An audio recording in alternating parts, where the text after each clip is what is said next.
Well, I guess the entrepreneur spirit was instilled in me at a very young age. I guess when I just graduated from high school after SPM, I had my first job with Fitness First as a personal trainer. The money at that time, in my age, it was good money. Between a stable range of between 4 to 6 thousand a month at that age, around 2021, 2022.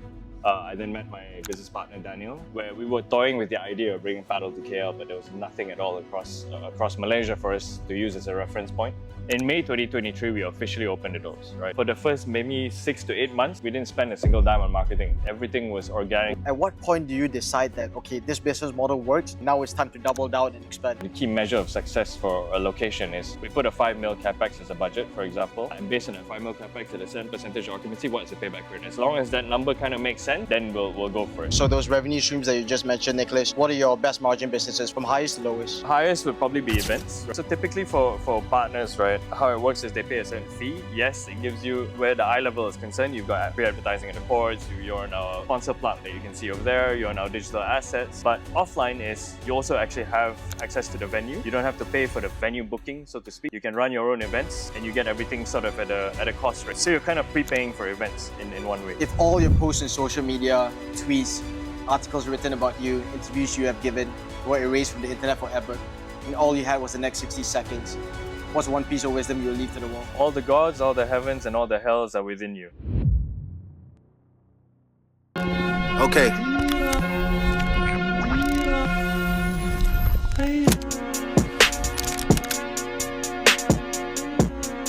Hey guys, welcome to another episode of Leaders Unlocked.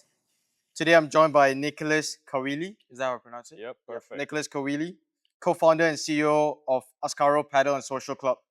Ascaro was one of the earliest movers in the padel club scene in Southeast Asia, and it was also the very first padel club here in Malaysia. They opened their first location at Utama in May 2023, way before the padel and pickle craze had even erupted.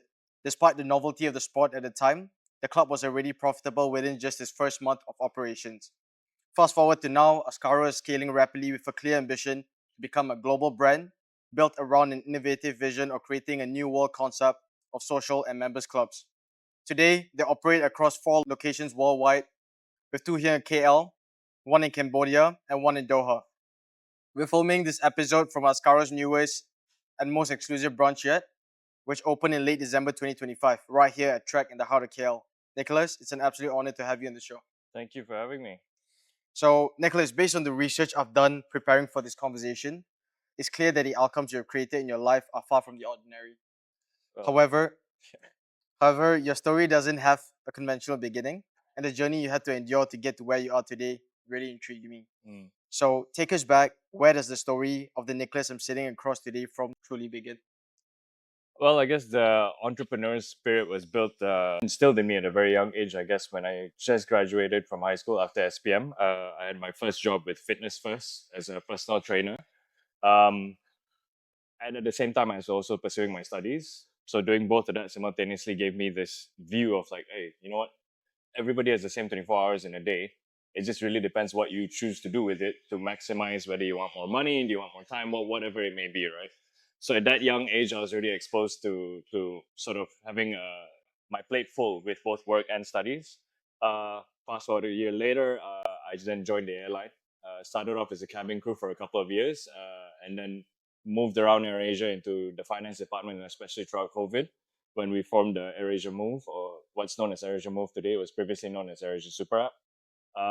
So I built my finance experience and knowledge there, understanding commercial deals and how it's all set up, strategy and deal making in a nutshell. But at that same time, around 2022, I then met my business partner Daniel, where we were toying with the idea of bringing Padel to KL, but there was nothing at all across Malaysia for us to use as a reference point.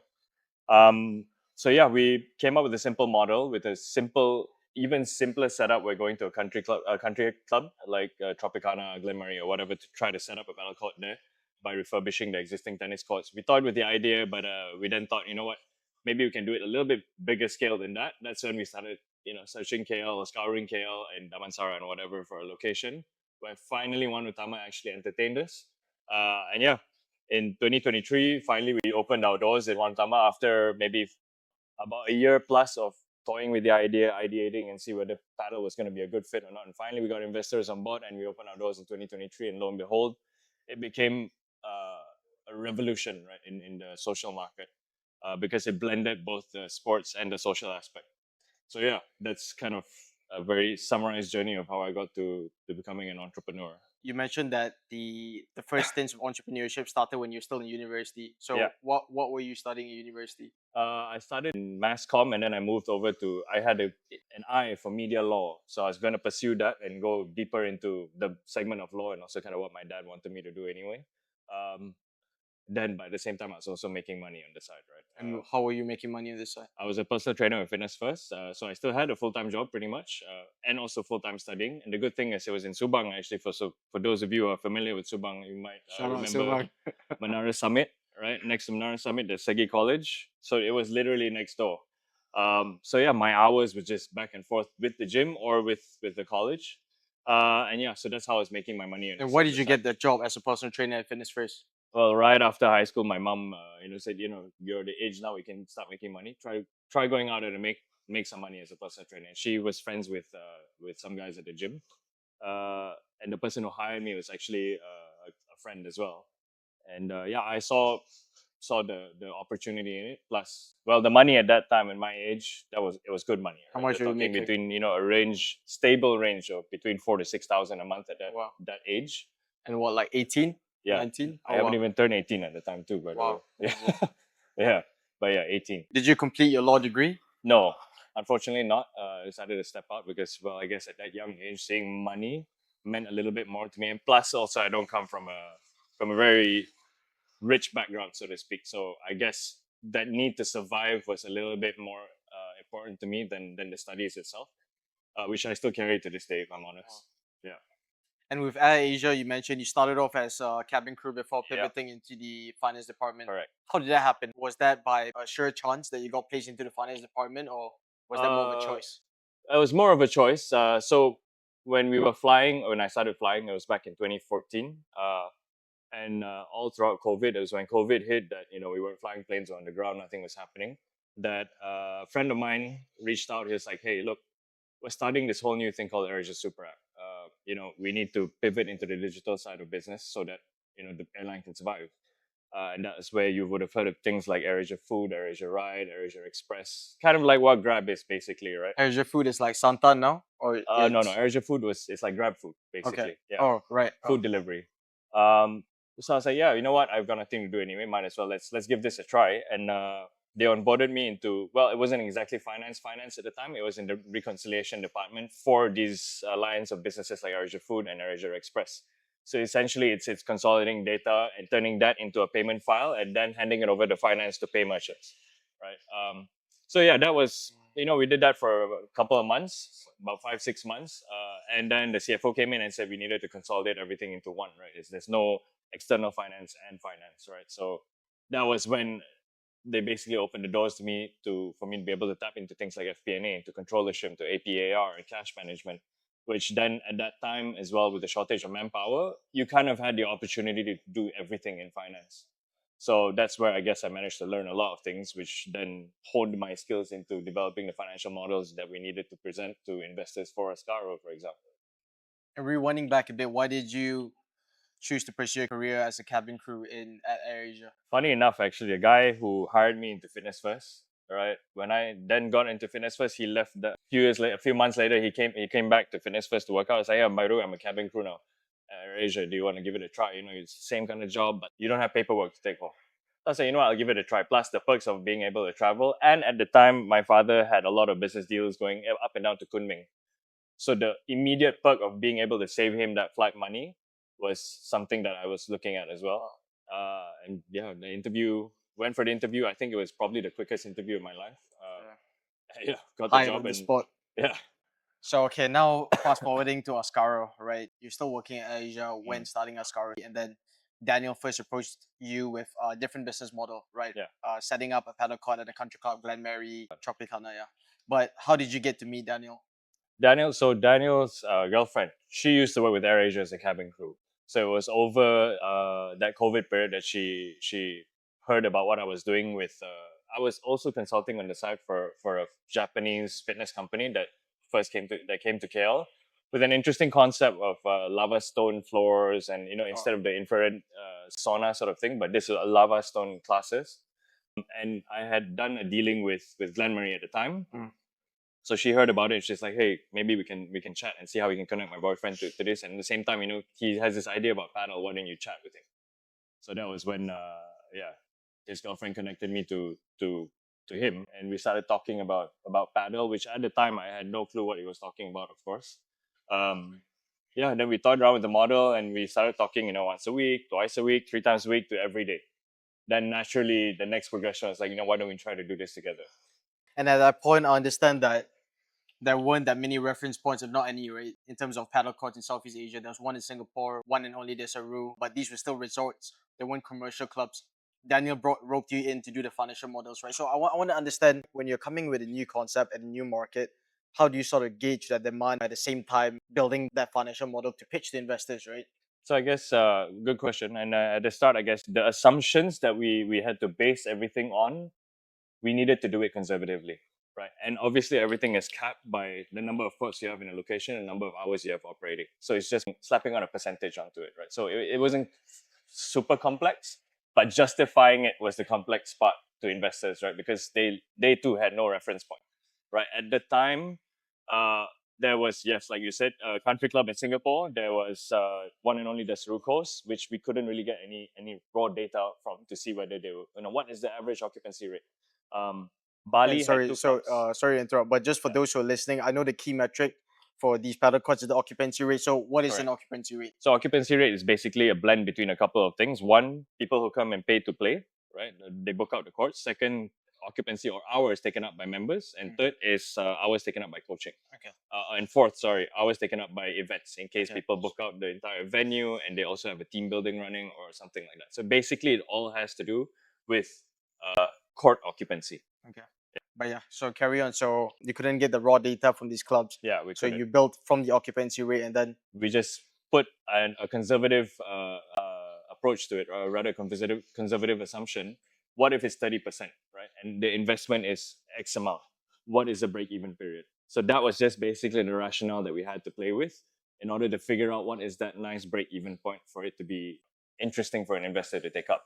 So typically with a F&B investment, for example, right, it's about 18 months for break-even, typically 18 months to 2 years. So we just follow kind of that same rationale.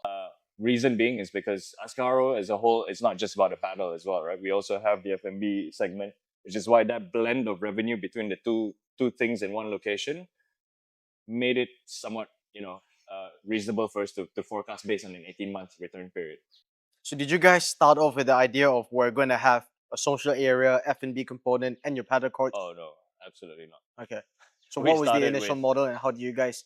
4 pivot. courts that maybe we'd buy from China or something, and then a juice bar. That's it, really, because none of us are F&B guys, right? Yeah. That's all. That's all we had the idea of. And then it was when Daniel went back to Sweden for a visa run, and at that time we were, we had secured the location. We had a contracting party to help us build the place, but we didn't have the funds yet per se, nor did we have the foolproof idea. And Daniel was in Sweden, and we reached out via LinkedIn to the CEO of Ascaro via LinkedIn, and finally got a meeting with him. Told him about the opportunity in KL, where at the time I don't think he even heard about Malaysia yet, right?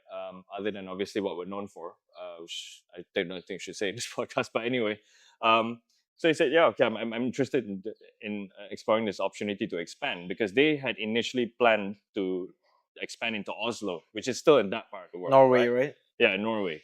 And when we told them about the tropical weather here, it's sun 24/7, 365, right? Because there in Sweden, for half the year they have to close because of snow. You can't play. They're in a rooftop as well where it's exposed. But here, you can play every day, every night, whatever you want, right? So that was an immediate uplift for them, I guess, that made them a bit more interested. Plus the cost to build, plus everything to run is so much cheaper. So when they had met at Sweden, we got an offer almost on the spot, I would say. Where the structure was they'd be 70% owners and we'd be 30% owners at the start, and then we'll work it out as we go. Interesting. So I know the owner of Ascaro is Oscar, right? His name is Oscar, yeah. Oscar. And So, because listened to your podcast on BFM, it's quite interesting his story as well. He wanted to start an paddle apparel company. Yeah, actually, this is exactly what I'm wearing. Oh, Actually, okay, this is what it looks started sick, with. bro. Yeah, So, and then he pivoted. He was like, "Oh, I need somewhere to showcase this marketing. correct. Let me build a paddle court instead." Yeah, Right. And I think before that, he was running an e-com business that he sold off yeah, and as he well. was Right? also an author for a fashion book. Oh wow. Yeah. Did you have any other investors that were looking to invest into Ascaro in the initial stages, or you directly went to Oscar? No, at that time we had spoken to several parties. Of course, when building a brand like this and being an entrepreneur, you kind of have to validate what it is that's in your head before actually going to market by getting feedback from people. So we at that point had already spoken to friends and family a little bit.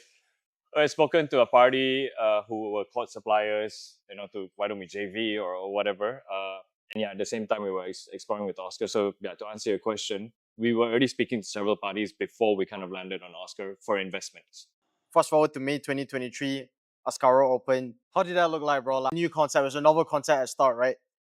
For me, I've always been curious about when you're starting a business, a new concept in a new market. Okay, the first stage is getting the investment, right? And then you calculate your initial capex required, and then how long it's going to take for you to break even, your payback period. But then after that, once everything is tangible, everything is turned into reality, the build out's all done. Then you also need to run the marketing concurrently, and then you need the players to come in. You need your revenue drivers, right? So how did you guys go about doing that? Getting your footfall in.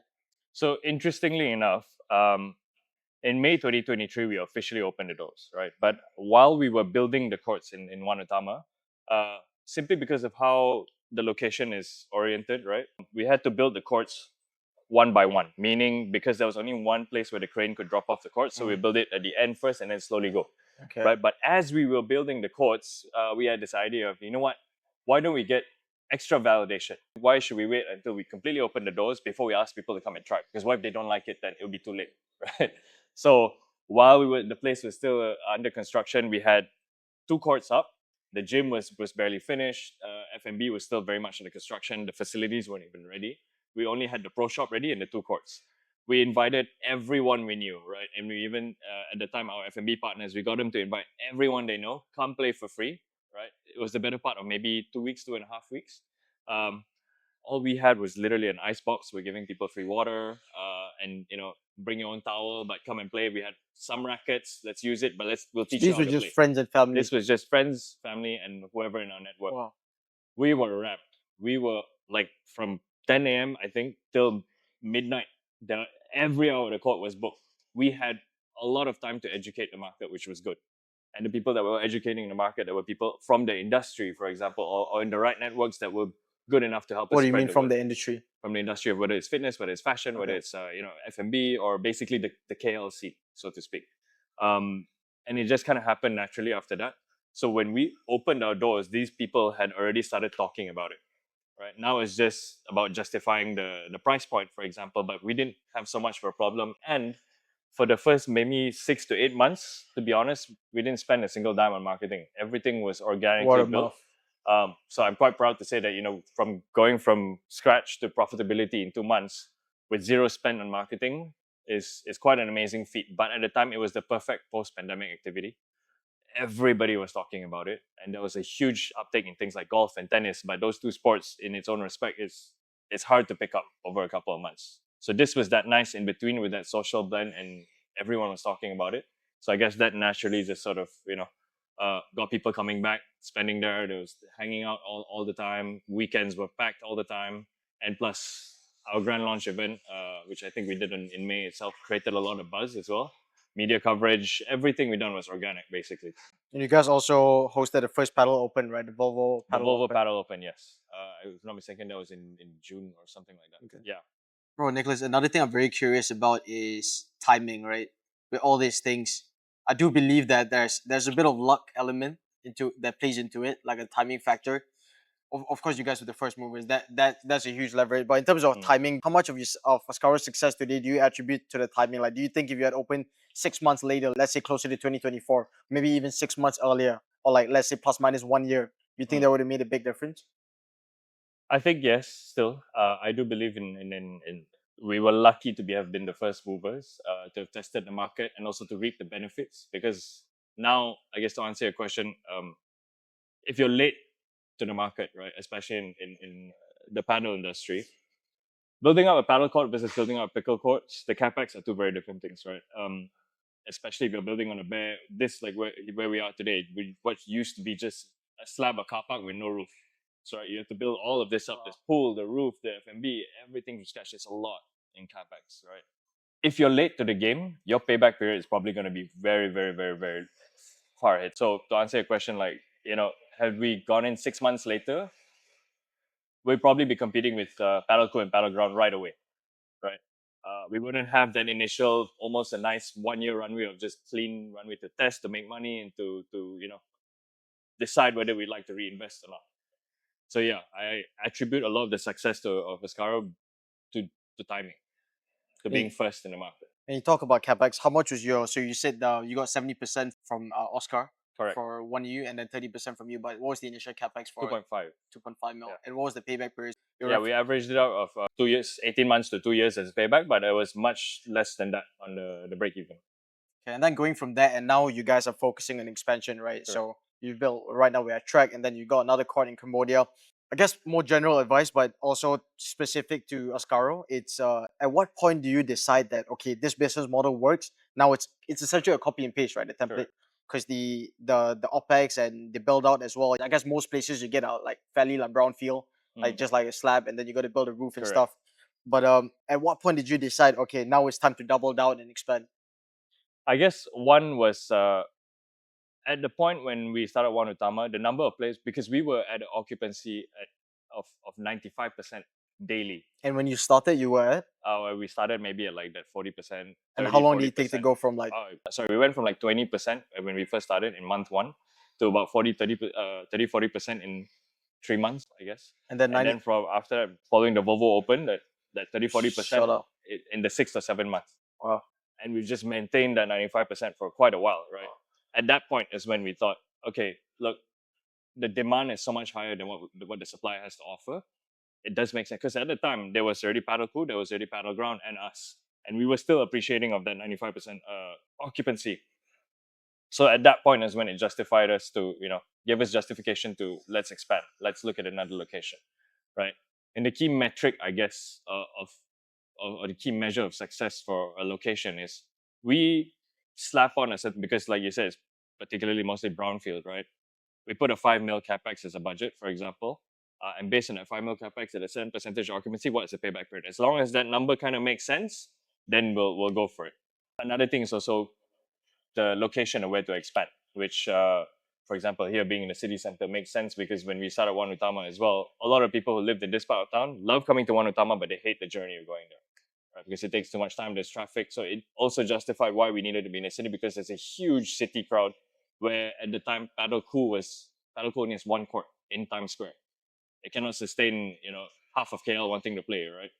So that's why it justified for us to come here. And then other markets, of course, Jakarta is a gold mine. Cambodia, first mover there again as well. So yeah, we're just looking at markets where opportunities seem right to expand.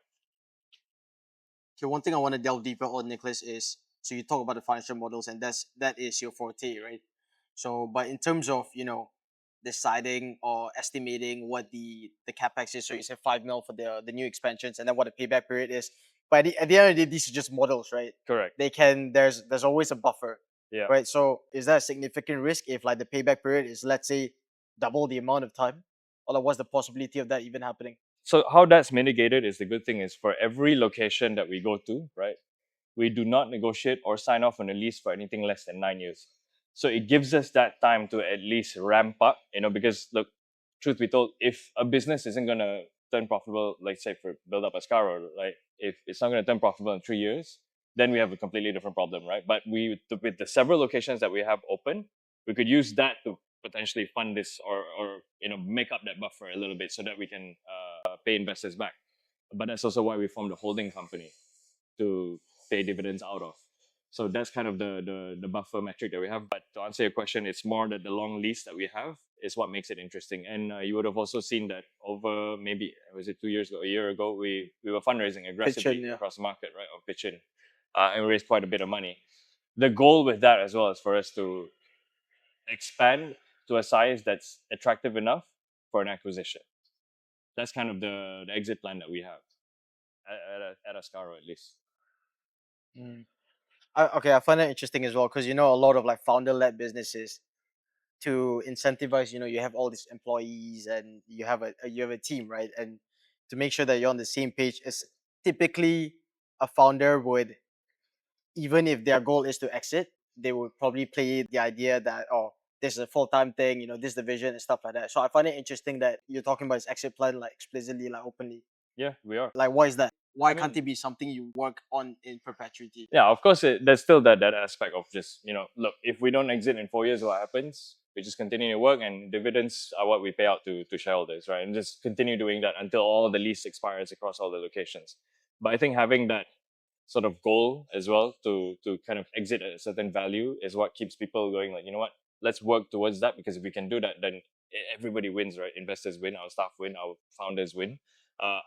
I think it's good to just have that vision there. Whether you attain it or not, that's a different story. But I don't think everybody should just think that they're going to be doing this for the rest of their lives, right? Because realistically, we never know what's going to happen in the market. Whether, look, the aspiration for the sport itself is to get into the Olympics and all that. There's a lot of factors into this. So I guess here at Ascaro, we just like having our options open. So does that mean like your staff as well, the full-timers, have some form of equity? Yeah, we'll work towards that at a later stage once we've sized everything up and all the expansion plans have come to, once we're done Fruition. with everything. Right now, we just have maybe one more location that we're evaluating. But other than that, yeah, it'll be done. And for this, because our staff, the good thing is they have been with us since day one. They believed in the idea a long time ago when even nobody else did. And they're still here today, still believing in it, still supporting us as we grow. So yeah, of course, we'll incentivize them properly as we approach that exit value, or yeah. Now let's talk about the business model, right? So your revenue streams, earlier you mentioned in terms of occupancy rate, you got your events, you got your coaching, you got your pay to play, you got your members. Aside from that, you also have your F&B component. Correct. What are your other like revenue streams? So yeah, you've correctly pointed out like 5 of them. The only thing that you missed maybe is we've also got a pro shop that sells equipment. Yeah, that's about the 6 revenue streams that we have. So F&B, events, coaching, pay to play, equipment. What else? What else I miss? Sponsors. Oh yeah, and sponsors. Sorry. Okay. Yeah.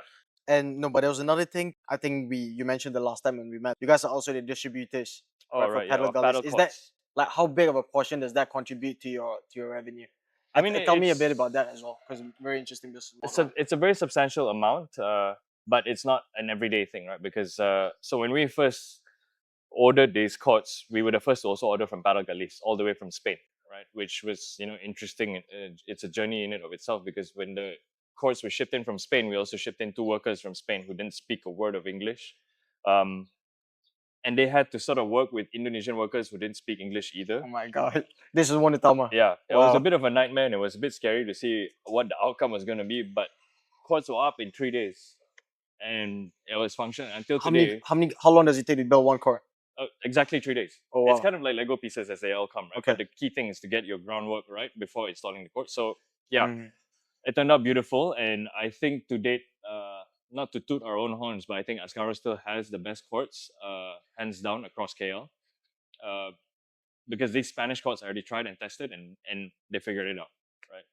So I think some people, agree with that notion, and Paragolis gave us the exclusive distribution for courts across Malaysia.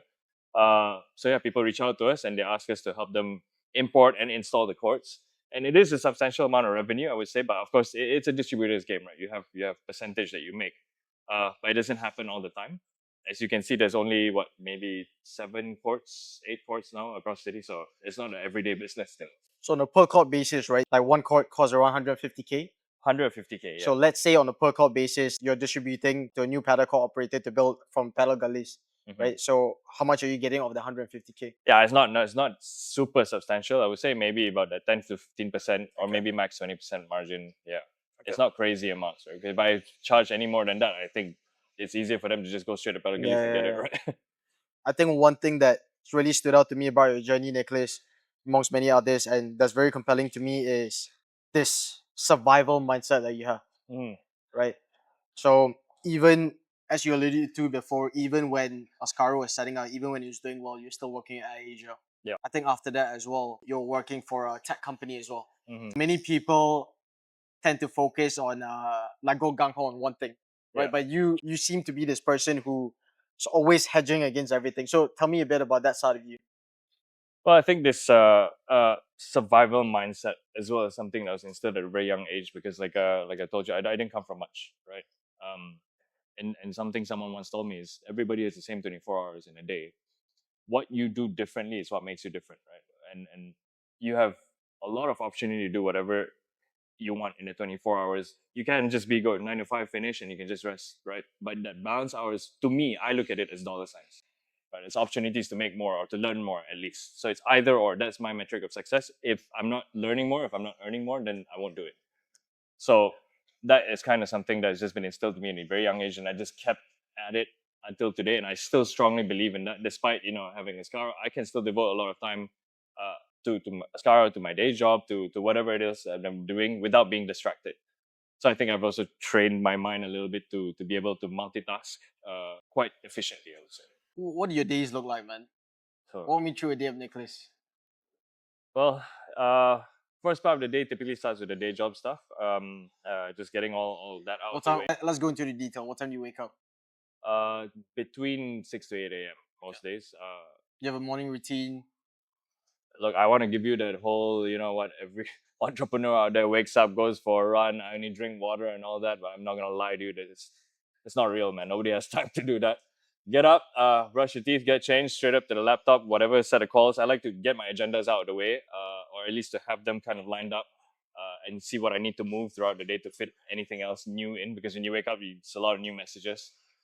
So once the agenda is out of the way, then I just get my day going. If it's either I go to the office, if or I come straight here, or I stay at home and work. It's either one of those three things. So yeah, let's say I go to the office, I'll be there till about 4 or 5 p.m. and then I'll So take the you got a MRT. full day job right now. Yeah, I still have a Still. full day job. Yes. Okay. Then yeah. For 5 p.m. After that. So about 4 or 5 p.m. Good thing is it's connected to the Semantan MRT because it's in Damansara Heights. I take that train straight to Wanutama. Then I'll just spend the rest of my day there till Wanutama closes. In fact, when I was still with AirAsia, it was the same thing, right? 9 o'clock into the office, 5 p.m. leave, MRT, sorry, in KL Central, straight to Wanutama, and Wanutama until closing. Oh. And I enjoyed doing that. I guess it's also attributed to youth. I don't know if as I get older, whether I'm still able to do that or not. And how but, old are you right now, Nicholas? I just turned 30 actually, so still Amazing. relatively young. I still have a lot of energy to do that. But because you're doing what you love, where at the time, I love what I was doing in AirAsia, and I love the fact that I was just started a business. It didn't feel like a long day to me. It felt super productive because it gave me a lot of opportunities. Like, look, at work, get work out of the way, but I also learned things out of work as I talk to customers at Ascaro, right? That I can apply both for the business and for work. So I think as long as you like what you're doing, it really doesn't feel like a long day to me. It feels like it's not enough sometimes. And how many hours of sleep were you getting, or do you get right now? Average hour. Between 5 to 6 hours, I think, average. Wow. Yeah. Any more than that, I think it's a luxury not many entrepreneurs can afford. No, that's amazing, man. Very inspiring. It's just a matter of priorities, right? I think a lot of people these days, like, let's talk about the Gen Z, right? Stuck in their 9 to 5 and they want to start their own thing. But many of them say, oh, I don't have the time, or I don't have the resources. But what you've just explained right there is that you've just got to love the grind. You got to fall in love with the grind. You got to do something you're passionate about. And everyone has the same 24 hours in a day. Most people probably could spare at least an hour Yeah. to do some form of research. Maybe search like, okay, if it was you, right? Searching about, oh, what's the paddle club trend, doing some like financial analysis, and now you got AI, Chat GPT. You could just It does like bounce half ideas. the work for you already, right? Honestly, back at the time where when we started this, there was no AI. You have to really go through a tenancy agreement line by line, for example. Which, if it's in Jakarta, I don't know if you've seen the tenancy agreements there.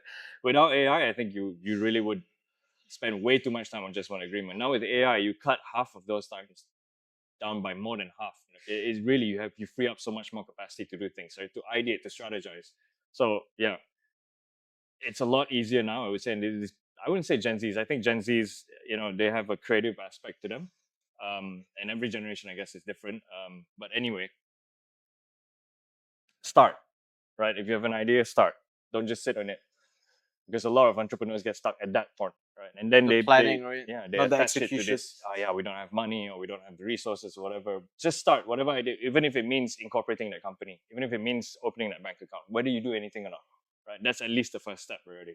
Once that's done, of course, the next step naturally is get validation from the people around you. Surround yourself with people who can validate your idea, who can challenge you and give you feedback on your idea, whether it makes sense or not. Once that's done, right, you have to understand once you get through the motion of validating your idea, it's going to be Momentum, tough, right? right? Okay. It's going to be tough to build. It's going to be tough to stay true to your plan, but go through that grind and understand that that sacrifice is necessary, whether it's sleepless nights, whether it's losing out your party time or whatever, right? And the reality is it's going to be a grind throughout the rest of your life as you go. Yeah, I don't think you see any CEOs out there that are living a easy life, right? It's a constant grind whatever you do. So yeah, I don't think the Gen Z should be afraid to start a business. Go for it. If you fail, you fail. What do you really have to lose? Time, a little bit of money. Yeah, Definitely feeling very inspired right now. Yeah, I think I agree. Even you see those CEOs out there on the surface, where you might see this guy, oh, he lives in a nice house, he drives a nice car, but many people envy the result but not the process. correct. Even the process of maintaining, Yeah, right? It took a certain type of mindset to get to that stage. I believe that the ultra successful people, Nicholas, in the world, have some level of not feeling enough, yeah, which is why they keep pushing. Right? Can you relate to that? yep. Very much so. I don't think it's ever going to be enough. Look, I'll be honest as well. I'm not saying that I'm a great. I'm where I need to be already. I still don't feel like I'm where I need to be, which is why I still constantly grind. I still constantly push. Um, and I think in today's age, it's quite hard to define what exactly is enough, right? Because the bars just keep getting higher and higher and higher. It's a very competitive landscape, and well, as an entrepreneur, I think naturally I'm very, very competitive, and I want to be at that, whatever that new bar may be, basically. So the grind is constant, and it's exhilarating if I'm honest. Bro, I have to ask, like, what do you think you would have done if this Ascaro opportunity didn't come true, didn't come across your table? I'm sure at some point I would have crossed paths with someone who, if it's not going to be pickle, I'm sure it would be something. Honestly, at that point of time, I was also in and out of discussions with a couple of friends. Look, so to answer your question, there was always going to be an entrepreneurial plan out of the regular 9 to 5. It was always there. It's just that Ascaro came first. So if I hadn't done that, I probably would have gone into something into fashion or something in fintech because those group of friends that I had at the time, that's kind of what they delved into. And how do you meet this group of friends? Airlines, one. It's surprisingly in the airline, right? You meet whether they're passengers first turn friends or whether they're crew turn friends or pilots turn friends. But Wow. yeah, it's also a melting pot in the airline industry. If we were to translate the success you've achieved today and the position you're in today into an equation, right? So the outcome is the equal sign, and behind that, you've got the this plus this plus this. Let's say 2 to 3 elements of the equation. What would they be? Well, I guess it's a lot of people attribute success to either because you know everything or because you know someone.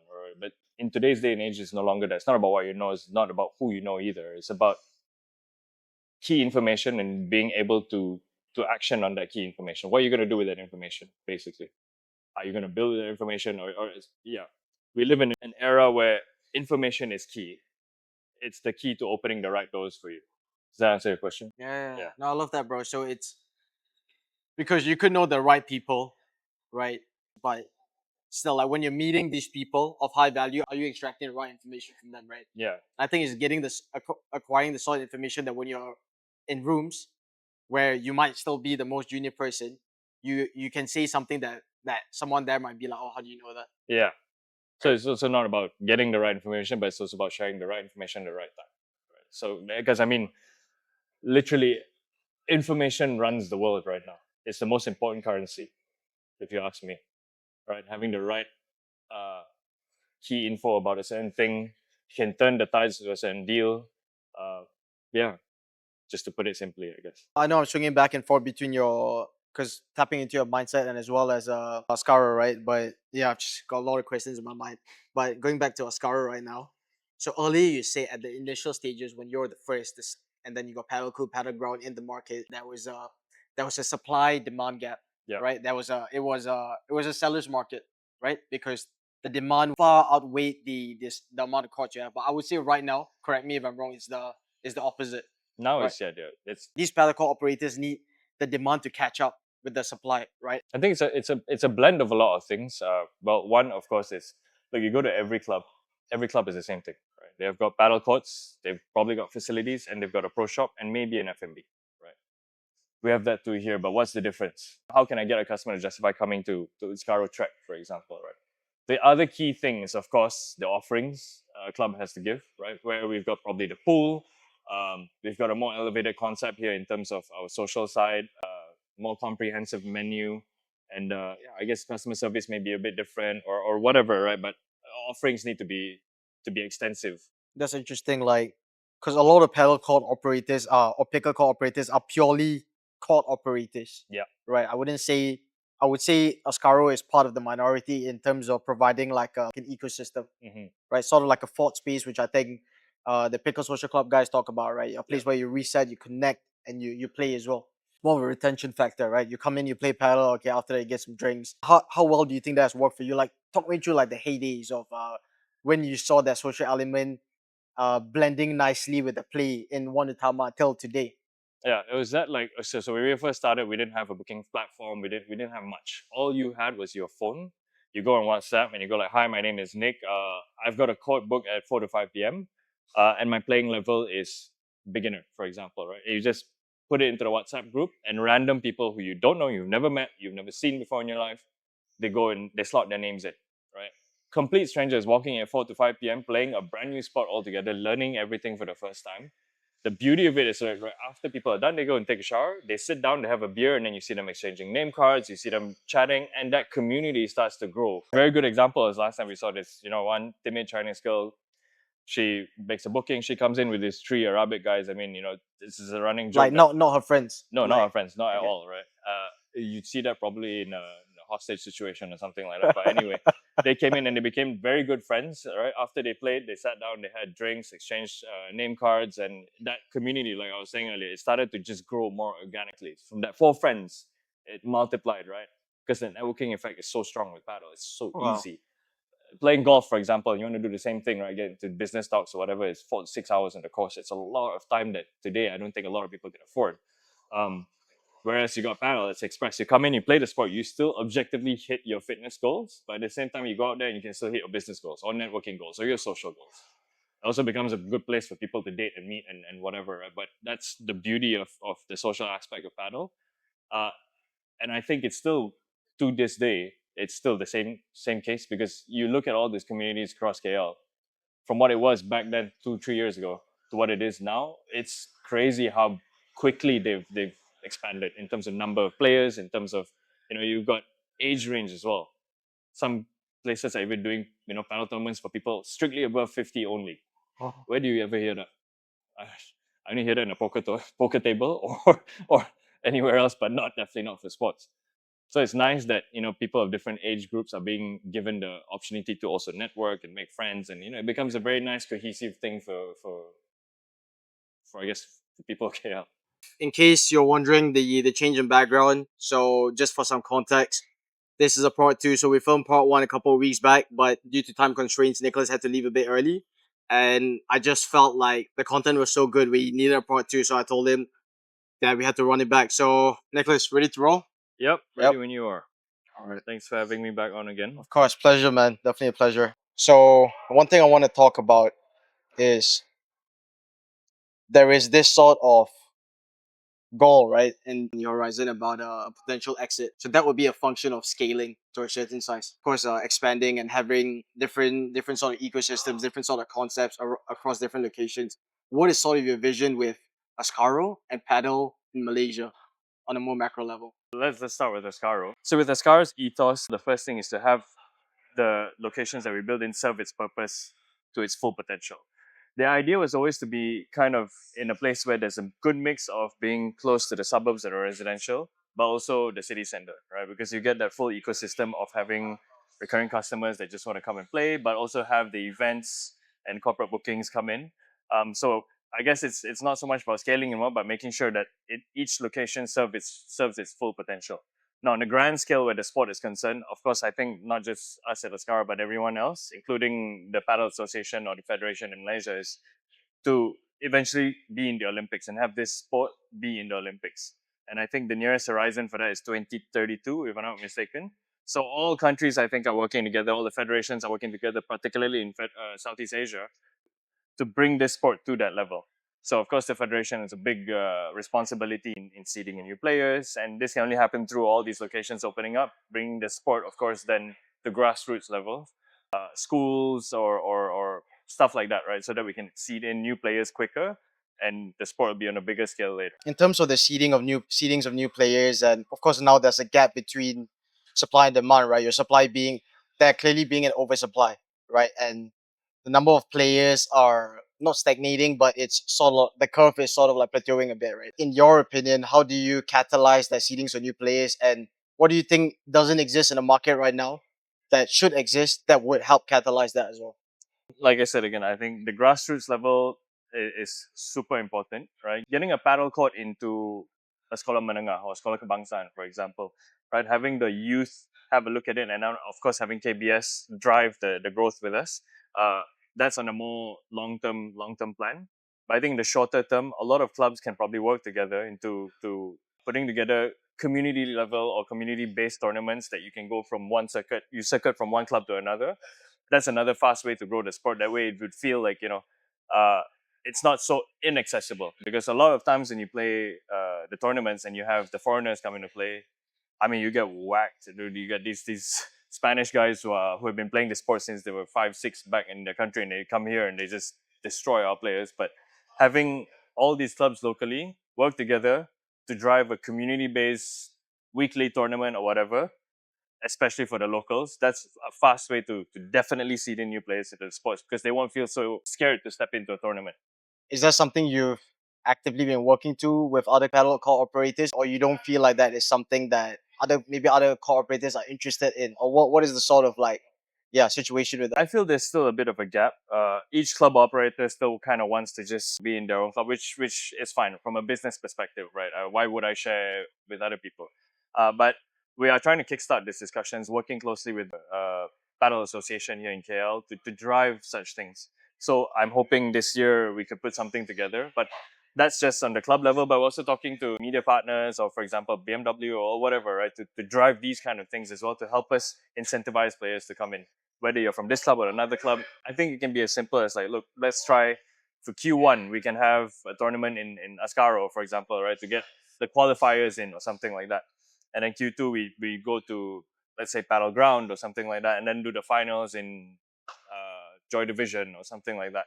But that circuit-based thing will help everybody in our grand plan to seed in new players. I love the idea, man. Yeah, last time you mentioned that with the one in Tama court, the capex is 2.5. And when you did the ECF via pitching, the equity crowdfunding via pitching, your sort of allocation for each new paddle court is around 5 mil. What is that breakdown of the capex in terms of percentage of let's say 5 mil of like building a court like track?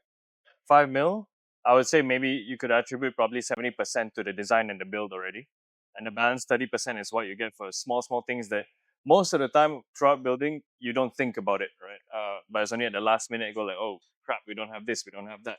But it's things like furniture, your security systems, POS, internet, what else?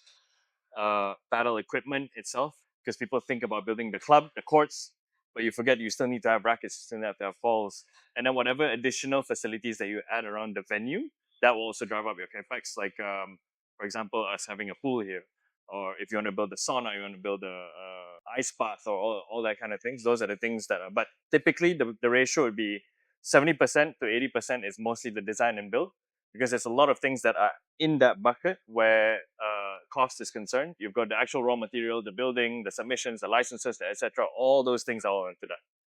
Can we break that down, Nicholas? The 70%. Sure. So of course, to start, you've got your design fees, right? Your architecture comes here, maps out whatever it is that you want, and puts it into 3D. Then you take that, you go down to your construction guys. All right, this is the look and feel that we want. Now you have to go into a granular analysis on, okay, do we want it marble finish? Do you want it to look like marble but feel like something else? Or do we want to lower the cost? Do you want to reduce the glass components? That process itself takes very long, because that's what decides how the quantity surveyor will put it into the final billing of quantities, which is your invoice, so to speak, right? So it's a detailed item which shows, for example, on this floor, what kind of finish for the floor, how big is per cut of the pebble wash do we want, what finish do we want on the railings. Then you've got the electrical side, right? The So how M&E. many percent is that That oh, out of the 100? 10%? design would probably be about that 10% as a safe scale, and then the rest is probably 90% is the actual build itself, because you've got M&E, you've got CNS, which basically means your electrical works, your plumbing works, then your civil and structure. So yeah, 90% of that 80%, 90% of it is the actual build and finish and raw materials. 10% is typically where you tend for your design and architectural fees. On your podcast with BFM like last year, you guys mentioned like your projected revenue for 2025 in terms of a range. What did you guys hit last year? Initially, we projected gross revenue of 350 to 450 a month, but it was slightly below that. Maybe we hit 250, I would say, especially the last quarter. So it was much less than projected, but we're starting to see it pick up now, because during these festive seasons, well, the last end of the year, I think no one was in town, right? Everybody was out either traveling or going to a festival or whatever. So we saw the impact in that, but now we're starting to see it pick up again. Uh, I don't know how it'll go during Raya and Chinese New Year, but I think we're still on a healthy pace right now. I want to dissect deeper into the revenue, right? I know the last time we talked about your revenue streams, but I want to hear a breakdown of that. So you got your equipment sales, you got merchandising, you got pay to play, you got coaching, you got F&B. Let's talk about the breakdown percentage wise Mhm. of your top line. Okay, so I think the healthy assumption, 40% of that top line would be attributed to pay to play, Okay. right? So those are And your core rentals, right? so that's your court rentals and all that, yeah. Then you've got maybe 20% that's attributed to coaching, Okay. because that's quite consistent. And then that leaves you with 40%, which would be then, if we're just talking about court related revenue, bookings for small events like team buildings or whatever. And then the last being equipment sales. What about your F&B? So FMB is a separate line where, so the structure for these places, right? It's not so much a direct revenue to us, but it's a share on the gross revenue that FMB makes. Because so essentially, for Like a place like GTO? this, Is that considered GTO? yeah, kind of like a GTO Okay. concept. Now let's talk about margins, right? Your bottom line. What are your margins like percentage? 30? Blended, I guess, across everything, it's between that 30 to 40%. Okay. Yeah. And in terms of those revenue streams that you just mentioned, Nicholas, what are your best margin businesses from highest to lowest? Highest to lowest. Highest would probably be events, right? Because in essence, these people are paying to book out your entire space. You don't so much. There's no real attributed cost other than loss of potential revenue. Right? So if the court is 160 per hour, that's technically the cost, which is my loss of revenue. But other than that, it's nothing, right? Because my OPEX remains the same, right? With the fixed number of staff, or fixed cost for utilities and rental, that's all the same. And then ranging down to the worst, I think would be, or rather the least margins, I would say it's probably the F&B side, probably. In between your events and F&B, where do the other revenue streams lie in terms of margins? So in terms of They like, all average, I would say, okay, court bookings, I can't really count court bookings because that's something you measure against the capex itself, right? So let's not dive into that. But coaching, we're looking at maybe the 30 to 40 margin, 40% margin as well. Coaching equipment, it ranges, but blended, I would say, paddle equipment, it ranges, but I would say blended would be about that 10 to 15% margin, because most of the time these court rackets, paddle rackets, we don't produce it, right? We're doing consignment. These are produced by brands like Hit, Tactical, etc. So we're just kind of reselling and we're just distributed. making a small margin. And in terms of the events, tell me more about that. I'm quite intrigued about that. So it does sound like a very margin lucrative business. How do those partnerships sort of happen? Do you guys proactively reach out to brands or? So we have both an inbound and an outbound strategy to do it. Inbound being, we receive people just calling, going like, hey, look, my company wants to do this size of a thing. We've got X amount of packs. We don't just want to do paddle, but we want some F&B to it. So we handle that end to end. Outbound, we have a dedicated business development team. It's a person actually. So what she does is she reaches out to whether it's corporate companies, whether it's business founders or whatever, and we try to reach out to them and see if there's anything beyond just the events that they might want to do, whether it's cross advertising. For example, let's say a brand like Upbound, right, wants to do a product showcase, right, where the synergy makes the most sense for something like this, right? They want to do a product showcase for a new line of drinks that they want to launch, and they want to tap into a customer segment that would be more than happy to consume stuff like this. So, okay, what you do is you come here, you bring your products, we'll give you an area for you to put your new products on, to showcase your new products, so to speak. We can help you with the backdrops, the lights, the music, DJ, and all that. Now, do you want us to put together a list of customers that you want mix between KOLs? You want Oh, wow. custom just normal customers? What do you want, right? So we do all of that, and then from that event, it then translates into a longer term partnership. Look, the glass on the course, it's all advertising boards, so to speak, right? You want to put Upbound here for like 3 months, 6 months, whatever. Let's work out a figure, something that's mutually beneficial for us. So I would say a lot of these inquiries, be it inbound or outbound, they evolve over time into a bigger ticket size sort of thing, or a longer term sort of yield. Mm. It's very interesting, man. Okay, I'm interested. So, right now you guys have like BMW on the glasses here, right? Correct. So that's like ad space for them, right? They pay you a certain fee for being on your glasses for like Correct. this amount of time, right? But what's in it for them actually? So for them, so typically for partners, right, how it works is they pay a certain fee. Yes, it gives you where the eye level is concerned, you've got free advertising in the courts. You're on our sponsor plug that you can see over there. You're on our digital assets. But offline is you also actually have access to the venue. You don't have to pay for the venue booking, so to speak. You can run your own events, and you get everything sort of at a cost rate. Oh, So you're kind of prepaying for events in one way. all right. So it's not like visibility or like branding, right? Because I guess people already know BMW. Correct.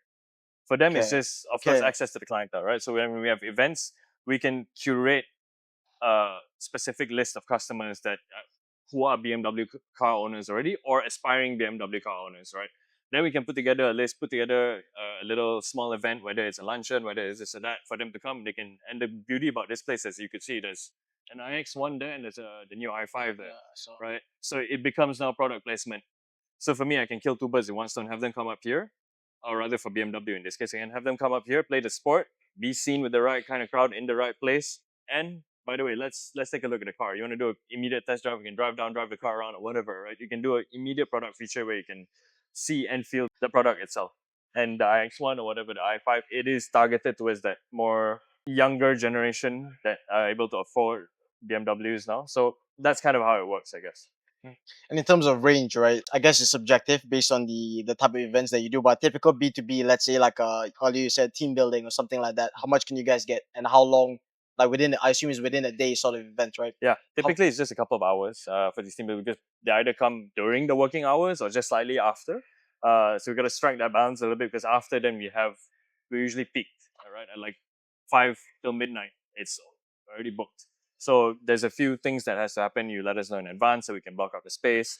But typically it's about maybe 3 to 4 hours. What happens is you get the course booked, equipments are provided. We even have a coach there.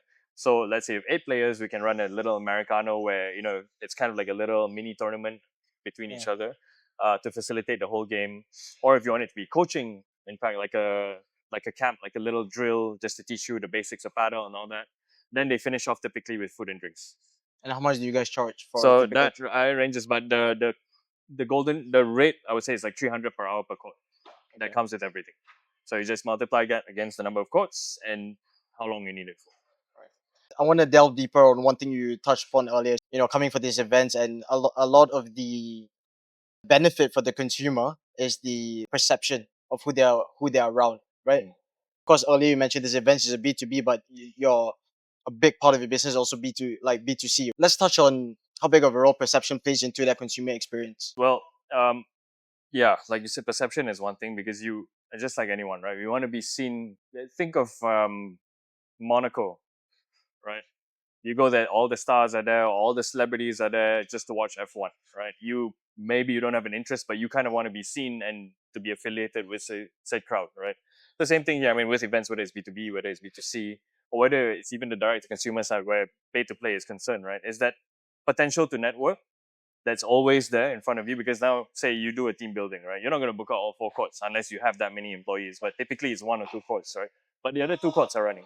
So imagine if you have somebody in the next court like Tony Fernandez, for example, right? You've done your team building now. You're just eating. Now you're just a coffee sip away from someone like Tony Fernandez, where you can sit down with him and talk to him, pick his brains a little bit. And that is what the beauty of this sport is, where the social element is concerned, right? That ease to networks, the appeal to this sport, I would say. Love that. Now switching away from Ascaro, and talking more about. So in the part one, we talked about this as well, but I just want to button up on the additional questions I have in it. So you're working on a couple other things on the side. Ascaro isn't your main thing. I know you're moving into another role as well. Tell me a bit about that. So yeah, I'm moving into another role where I'm going to be the CFO for an FMCG company, and some of you may be quite familiar with this, especially in the KL Malaysian market. It's a company called Functional Food Club. They're the exclusive distributor for brands like Nocco, Bear Bells, and all that you would see in Jaragrosa, Cura, or fitness clubs. Okay, this is a maybe problem or something that has been on my mind a lot recently. So, alongside the podcast, I'm trying to venture into other things that I've spoken to you about as well outside this podcast. But there's this thing I like to learn more about, which is your creative hours, right? You have your operational side, you have your administrative side, but when you're working on when you're working in a business where you're trying to solve a problem, maybe whether that's grow your revenue, margin expansion, or even scaling your business, right? Expanding and building new Ascaro codes. There's a creative element to that. How do you go about allocating time for the creative hours across these different businesses? Like for me, maybe I'll share a bit about me. It's like, let's say my podcast, right? Today, maybe I have a guest next week, so I'm doing some research. But when I'm driving, I like to sometimes when I'm not listening to podcasts when I'm driving, I'll just leave some time for myself to think about that guest. The blind spots, whatever I've not thought about, and then if I have something, as soon as I park the car, I'll write it down. Mm. So do you do something similar, or how do you allocate your creative hours across your different ventures? So funny thing is, I have a few friends who can probably attest to this, because it's always right out of that specific routine. I'll immediately drop a text, or I'll stop what I'm doing. I'll do. So it's when I'm taking a shower, usually in the morning, or I shower a lot, right? If I can, I love taking a shower 2-3 times a day. Wow. When I'm in there, I swear to God, I don't know what it is, but that's when I sort of introspect a lot, and I'll think a lot about the things that has happened throughout the day or the things that are about to happen throughout the day. Are there any gaps that are based on the, let's say if I'm reflecting, right? Are there any gaps in that previous conversation that I might have missed that, wait, he said this, what did he really mean or whatever? I just delve into that, and then immediately I'll think of something, and sometimes I'm mid-shower, shampoo still in my hair, I'll step out, dry up my hands just to send a message to the person, can you verify this, can you get this checked, can you send this to that person? And I go back and I shower again. So one is during when I shower, and unfortunately I'll be very real with you, it's also when I'm about to close my eyes, when before I go to bed, when stuff just flies around in my head like crazy, and sometimes it does give me issues with sleeping, or it does affect my partner when I'm sleeping because she knows when I'm awake. So these two particular times that are my down times throughout the day that I would be creatively introspecting or creatively planning. Do you sort of dream about your problems or come up with Oh solutions? no, it's just when I'm physically and actively not doing anything. I'm not in a conversation with someone. I'm not by my computer. When I have that time alone to think, that's usually when I dissect everything, or I think about everything, or I strategically look at the decisions that we're about to make, especially in terms of, like you say, for Ascaro market expansion, is it the right market? What should I be looking at? What other analysis that I have not done yet before we go into this market? Is there any steps that I missed? Is there a person that I've not spoken to yet? Legally, how is it going to look like? Financially, what's the impact? Commercially, does it make sense? But it's something that, if I'm honest with you, is just constantly in my head. And how do you go about allocating when to think about what? Like when do you, Oh, right. Yeah. I when can do you answer that think question. about Functional Food Club? When do you think about Ascari? Yeah. To be honest with you, there's no specific time that No I can structure. actually, there's no structure to it. It's as I go throughout the day. When I get up, I get to the office, I sit down. Obviously, it'd be the first thing to build a functional food club stuff, right? But look, it's not going to be 24/7 just that, right? You will have gaps throughout the day where you have time to think, and it's the ability to multitask comfortably that I've developed over the years I wouldn't call it a talent or a gift or whatever, but it's something that I've just made myself very comfortable with, that I'm able to kind of switch my brain every now and then, because there's also overlaps in these things, right? In making strategic decisions. Like sometimes I'm in a conversation where Ascaro is concerned and somebody says something about doing things a certain way. I'm like, shit, I can actually apply that back into functional food club. So there's a lot of benefits to it, but you kind of need to know how to navigate that comfortably, I would say. Someone like me who's just starting out the entrepreneurship journey, running a podcast and another venture on the side. How do I? Because I struggle. Sometimes I go the whole day maybe just thinking about a podcast, and I'm like, oh shit, I feel sort of guilty. Like, oh, I didn't think about the other thing. Right, so how do I go about developing that ability to multitask and think about these different things across the day? I'm not sure if that's something you could advise on, like giving a few steps, or do you think it's just something that comes with time? It's a bit of both, but I say with the podcast, maybe to put a bit of structure into it, right? Because the thing about a podcast, it's a fixed outcome. You're going to be sitting with a person, you're going to be asking a couple of questions, and there's a dedicated amount of time to it, right? So, I mean, I may be oversimplifying this, but this is how I think about it. So, given the fact that you've got, let's say, two people to speak to in a day, that's max 3 hours each, right? I think. I don't know. So let's just make assumptions here. So 6 hours is going to be dedicated to this, right? And you're going to be doing your research prior to even sitting with them. So you kind of have your framework already laid out. Now it's just about fine tuning it as you speak to them and closing it up. So that 6 hours, let's say today, for example, you got your two people to speak to, you clear your 6 hours. The balance of that time is what you can already attribute to the next thing that you're working on, whether it's another venture or whatever, right?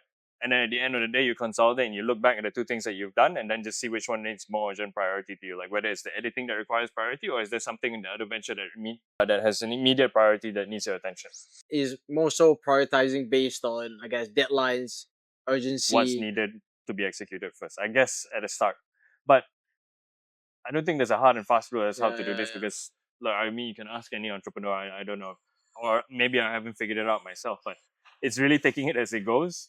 And as you do it, you get very comfortable with it and you get very, in tune with it. Because I can't imagine how overwhelming it is to be in your head, right? So maybe give me a glimpse into a snapshot into what the inner monologue or the reality, the behind the scenes, or what it's like to be Nicholas. Well, I would say it's a lot of thinking, a lot of reflection, a lot of premeditation that happens in my head, right? Even though the outcome may be completely different or it may not even happen, but in any case, it's a lot of living in my head that, to put it into to a simple example, is, for example, as I touched earlier, right? When you're mid shower, right? You're mid task. You should be focused on the one task. But you end up stepping out of that task just so that you can whether pen down ideas or respond to a certain thing or make sure you get a point across and then you continue showering. And that translates even into sleep or into anything that I'm doing, whether I'm eating, whether I'm mid conversation with someone, I could lose someone completely halfway throughout the conversation and just go like, sorry, I need to do something quickly, and then I try to come back to it. That's the negative downside to being an entrepreneur, I would say. I guess at my level where I'm not saying that I'm crazy up there, right? This level where I'm still trying to figure things out. I still don't feel like I've got my footing quite figured out yet.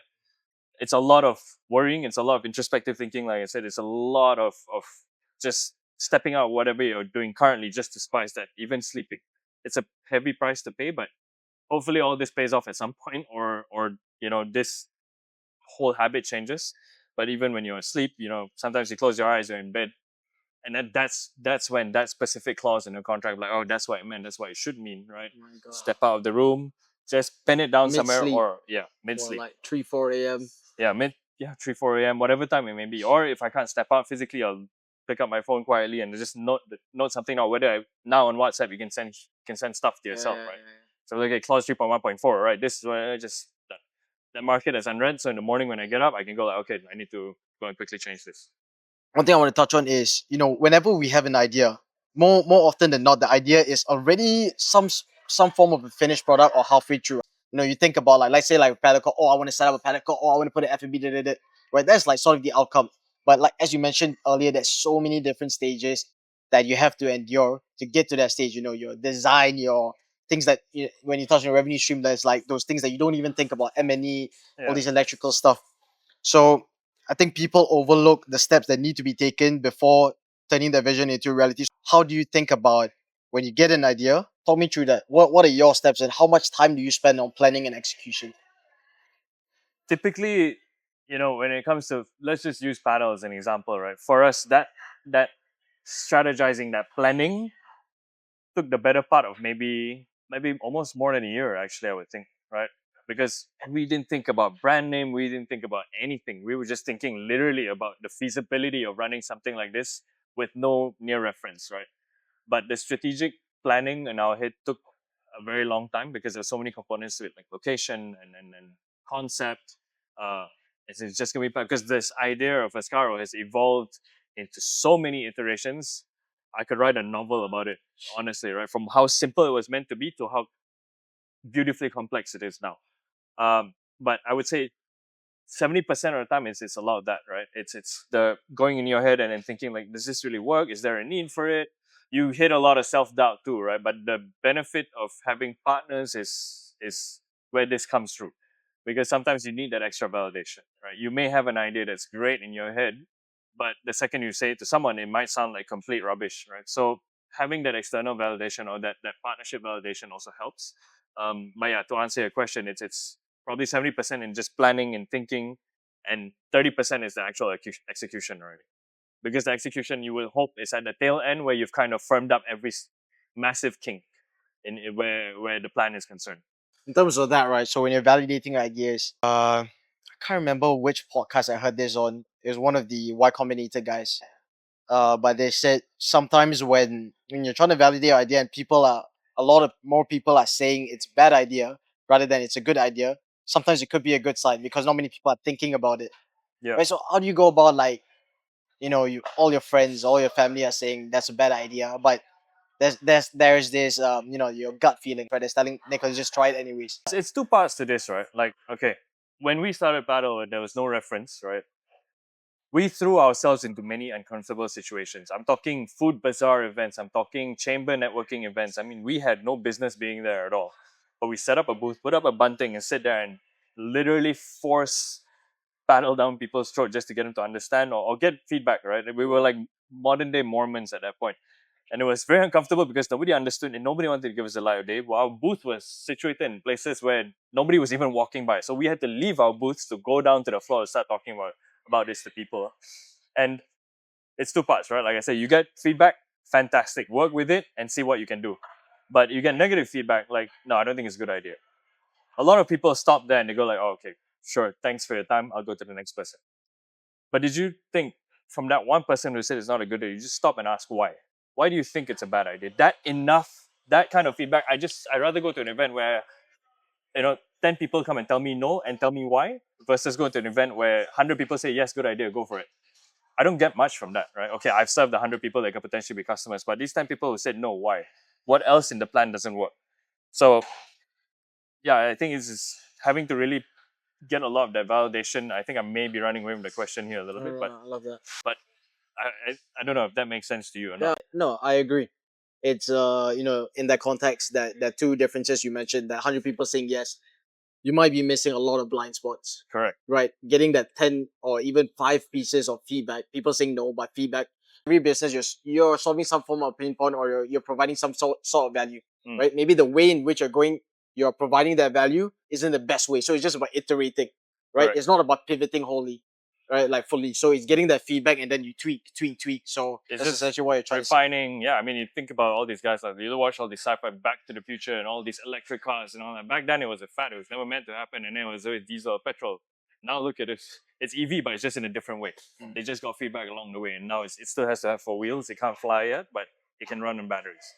All right, Nicholas, we have a closing tradition of this podcast where the last guest leaves a question for the next guest, not knowing who they'll be leaving it for.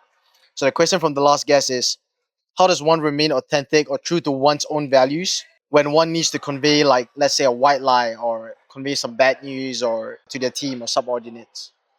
Oh well, good question. Who asked that? The last guest, yeah. Well, that's a good question. Can you ask the question again? I just wanna- Yeah, sure. So how does one remain authentic or true to one's own values when one needs to convey a white lie okay. or maybe some form of bad news to your team or subordinates? Well, I think seeing ultimately what that the output required for this lie to be is, or whether let's say I'm telling staff we need to cut costs, so we need to start laying off or whatever, right? Ultimately, it's for the betterment of the company, of course, that we have to do this. But the white lie that I would have, how I stay true to, I'll be honest, I don't think you can 100% stay very true. It's just about controlling the outcome and making sure that whatever message you convey has that controlled outcome that you're looking for. I guess you're good. You can never truly be. Look, you can't say that I truly believe in this or that. You can never 100% and be able to just stick to that, because otherwise you'll never go anywhere, right? So controlling the outcome in your head is because I'm usually quite strong with my principles. Yeah. If it serves the wider audience, the the betterment. I guess the outcome of the business always comes first. Correct. If it doesn't hurt anybody in a malicious way, if you're not malicious with your intent, then I guess it's okay. And yeah, still holding some truth to it. Some Because it comes with practice as well, right? The way in which you convey this news or yeah. you instruct. I'm not telling you directly, but I'm telling Yeah. you. Yeah. I need to ask you one more question, Nicholas, just before we wrap up. If all your posts on social media, tweets, articles written about you, interviews you have given were erased from the internet forever, and all you had was the next 60 seconds, what's one piece of wisdom you will leave to the world? One piece of wisdom. All the gods, all the heavens, and all the hells are within you. What do you mean by that? Live by that. Elaborate on that. So to simplify it, right? Say you have this thing, you want to come up with this new drink or whatever, right? Great idea. That your end goal is to have this drink go everywhere and everybody associates this drink to Charvin. But all the goals, all the obstacles, all the problems that you're gonna face, all the solutions, they all lie within you. You just need to have that courage and strength to understand that everything is a solution, but it all starts with you. All the solutions are within you. All the problems are within you. Like you think of a problem, how are you going to solve it? It still requires your input. It still requires your output. You truly believe that? 100%. I live by that. I love that, man. Anyways, Nicholas, it's been a privilege to have had two conversations with you. This one is gonna go out this Friday.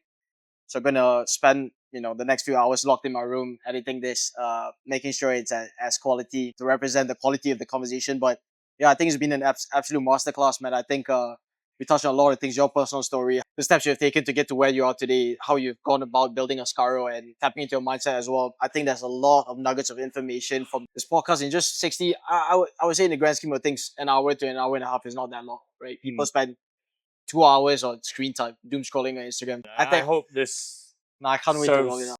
Someone can refer to this and go like, oh, maybe that's how it should work. I hope this helps somebody.